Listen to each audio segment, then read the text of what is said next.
Hello, welcome to నానమ్మ వంటకాలు. ఇవాళ నేను మీకు ఒక వెరైటీ ఆవ పచ్చడి చూపిస్తాను చూడండి.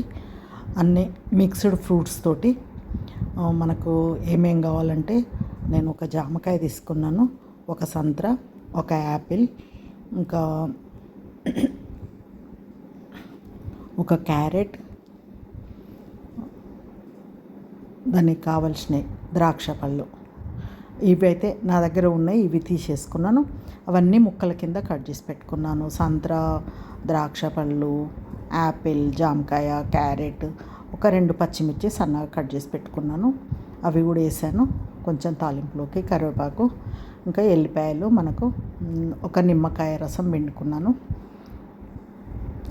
అట్లా చూడండి. ఫస్ట్ దానికి కావాల్సింది ఆవపొడి, కొంచెం ఒక 2 టీ స్పూన్ల ఆవపొడి నేను గ్రైండ్ చేసి మిక్సీలో జార్లో వేసి పెట్టుకున్నాను. దానికి జీలకర్ర మెంతుల పొడి అవసరం వస్తుంది. ఇప్పుడు తాలింపు కడాయి స్టవ్ మీద పెట్టుకొని ఆయిల్ వేస్తున్నాను చూడండి. ఒక 150 గ్రామ్స్ అట్లా ఎంఎల్ అట్లా వేసాను. పల్లి నూనె తీసుకున్నాను. ఇంకా దాంట్లోకి జీలకర్ర ఒక స్పూను, 1.5 స్పూను జీలకర్ర, ఒక 2 టీ స్పూన్లు కాదు కానీ 1.5 టీ స్పూను ఆవాలు,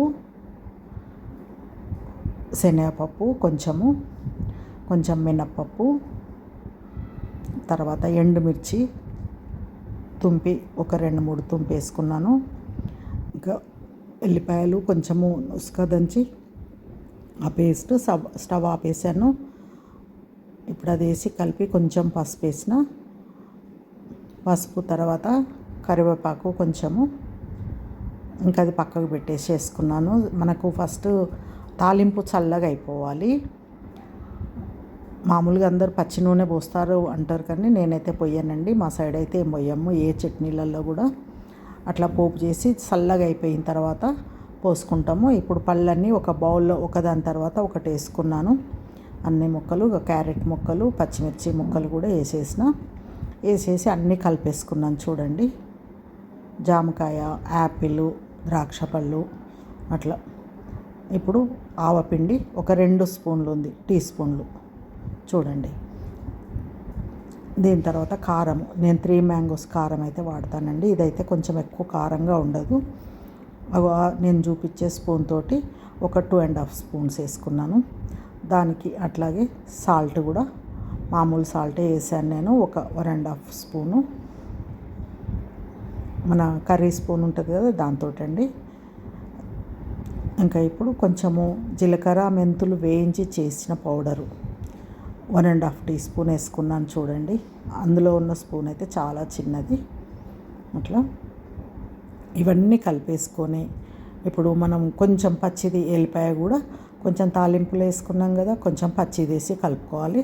అది టేస్ట్ అనేది చాలా బాగుంటుంది మనకు. ఇట్లా అన్నీ కలిపిన తర్వాత ఇప్పుడు తాలింపు కూడా మనకు ఇవన్నీ చేసుకునేసరికి తాలింపు చల్లగా అయిపోతుంది. ఆ తాలింపు కూడా ఇందులో వేసి కలిపేసుకోవాలి. చూడండి, చల్లగా అయిపోయింది. తాలింపును కూడా వేసి కలిపేసుకోవాలి. అట్లా ఇదంతా కలగలిపిన తర్వాత ఒక నిమ్మకాయ రసం తీసుకున్నాను కదా, అది కూడా వేసి కలిపేసుకోవాలి. అన్నీ కలిపి మనము అంతా కలిపి మంచిగా దగ్గరికి అనేసి మూత పెట్టేసి ఒక హాఫ్ డే దానికి రెస్ట్ ఇవ్వాలి. హాఫ్ డేలో ఊరిపోతుందండి మనకు ఉప్పు కారాలు అవన్నీ మంచిగా, ఆ ఫ్రూట్స్లో ఉన్న వాటర్ కూడా రిలీజ్ అవుతుంది. చూసిండ్రా, హాఫ్ డే తర్వాత నేను మార్నింగ్ పెట్టాను, ఈవినింగ్ వరకు ఎలా అయిందో చూడండి. మంచిగా మనకు పెట్టుకునేట్టుగా, అదే మామూలుగా ఎక్కువ లూజ్ అవ్వలేదు, గట్టిగా లేదు. చూడండి, నేను అన్నం కూడా తెచ్చుకున్నాను. అన్నంతో పాటు ఒక హాఫ్ డే అయితే ఊరిపోతుంది. చాలా చాలా టేస్టీగా ఉందండి చూడండి. మీకు చూస్తేనే ఎంత కలర్ఫుల్గా ఉందో. అసలు అట్లా రైస్లో కలుపుతుంటేనే అసలు నోట్లో నీళ్ళు వస్తున్నాయి, ఇట్లా తినేయాలి అన్నట్టుగా నోరు ఊరిపోతుందండి.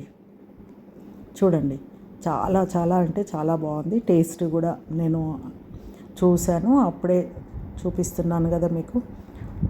టేస్ట్ చూసే చెప్తున్నాను నేను. చాలా బాగుంది, వెరైటీ టేస్ట్ అండి. మంచి ముక్కలు కూడా ఉప్పు కారం బట్టి మనకు. జామకాయ ఇట్లయితే అసలు ఫ్రూట్స్ అనేది తెలుస్తలేదు. చూడండి, చేయండి. Thank you for watching.